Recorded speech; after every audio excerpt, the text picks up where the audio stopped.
Hey everyone, today I will show you how to stake Grasscoin using Phantom Wallet. Let's start.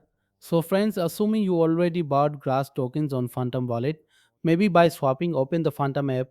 Instead of visiting the Grass Foundation website on Chrome or Safari, go to the browser section in Phantom located at the bottom right corner where you see sites, tokens and URLs. Paste the Grass Foundation website URL and tap visit the website. Once the site loads, skip the check eligibility button that's for airdrop participants. Instead, tap stake. You'll see details like total stake, your stake, rewards earned, and the APR. Next, tap the wallet icon in the top right corner. If it's connected, disconnect it first.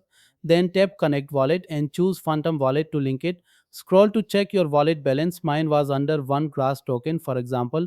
Enter the amount of grass you want to stake. Then tap stake. Note that you'll need some Solana to cover the transactions network fee, which will be displayed. Tap confirm to stake your grass tokens. To unstake, tap the unstake option. Keep in mind there's a 7-day waiting period before you can withdraw. You can also claim your staking rewards afterward. That's it.